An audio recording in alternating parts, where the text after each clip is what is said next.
Urinalysis is a common test that can assess many different aspects of your health with a urine sample.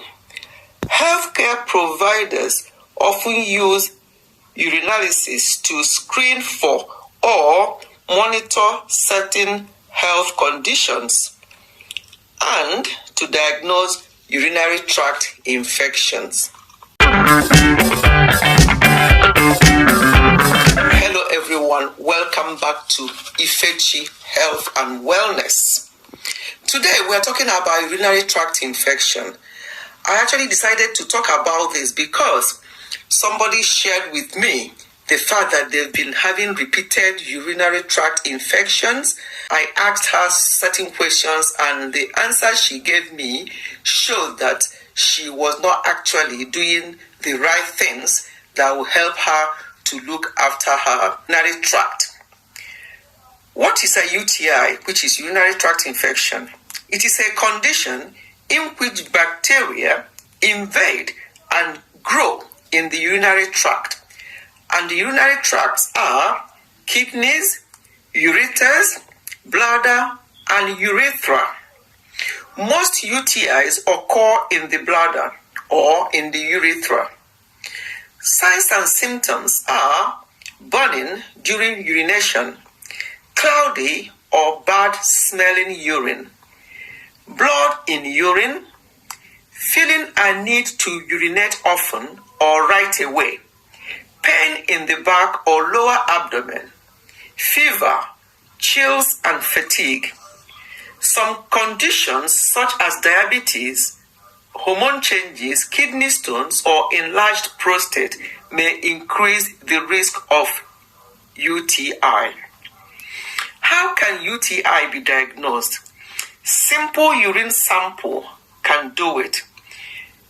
Urine sample might show bacteria or WBC, which is white blood cell, which are signs of infection. Also, positive to nitrite can also be a sign. However, not all bacteria are capable of converting nitrate to nitrite, and nitrate is a substance which we found in urine. So, you can still have UTI despite a negative nitrite test. So just to bear that in mind. Right. Bladder infection are a type of UTI, but not all UTIs are bladder infections. A UTI defined as an infection in or more of the urinary tract I just mentioned, like the uterus, kidneys, etc. So, what are other things that may predispose one to urinary tract infection? One of them is eating a lot of sugar. You know, bacteria that causes UTIs, they love feeding on sugar. So, you run the risk of providing a feast for them whenever you eat too much sugar. Another thing is if you have diabetes. You know, diabetes is culprit to many things. So research shows that if you have diabetes, you are more likely to get UTIs. Okay? And then another thing is for ladies, because ladies tend to have UTI more than men. So you wipe yourself from front to the back for ladies to make sure that you avoid UTI. Another risk factor is having multiple sex partners or having sex a lot, mainly with multiple partners. It can predispose you to infections, urinary tract infection. Another thing is not passing urine as often as you should. Stop holding urine. Once you feel the need to to empty your bladder, do so as soon as possible. Don't hold urine. Also, passing urine immediately after sexual intercourse is another good way to avoid urinary tract infection. Another thing that you have to do a lot is drinking loads of fruits, and I mean water, at least 3 liters of water every day will help a lot in avoiding urinary tract infections. I cannot overemphasize on the need to drink a lot of water. For me, I can vividly remember the last time I had UTI was in the year 2000. I don't forget that.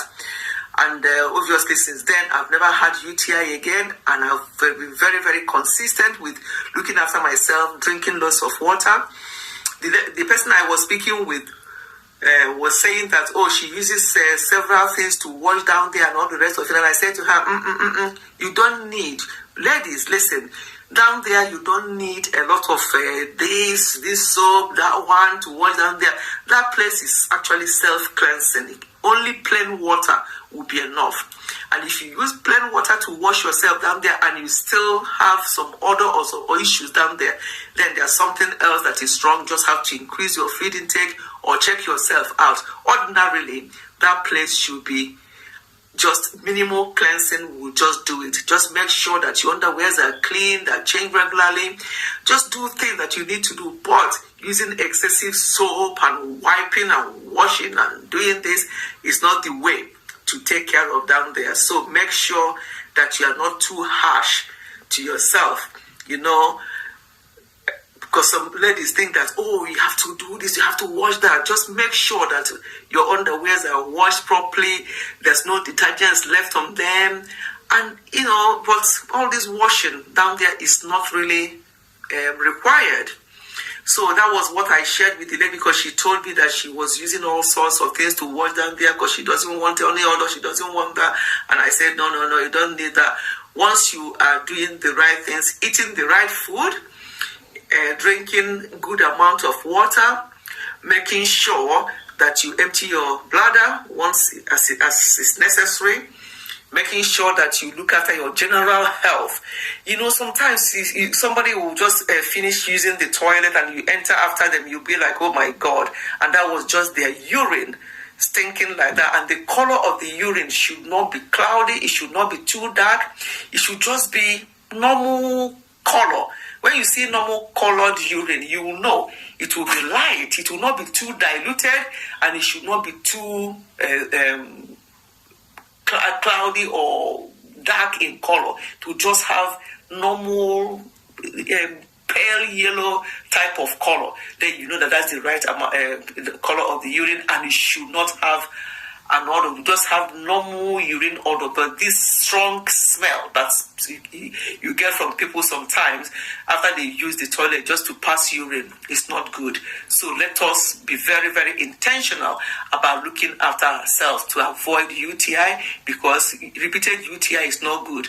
It can be taken care of by antibiotics from your doctor, but the best thing is to avoid having one in the first place, and it's very easy to avoid.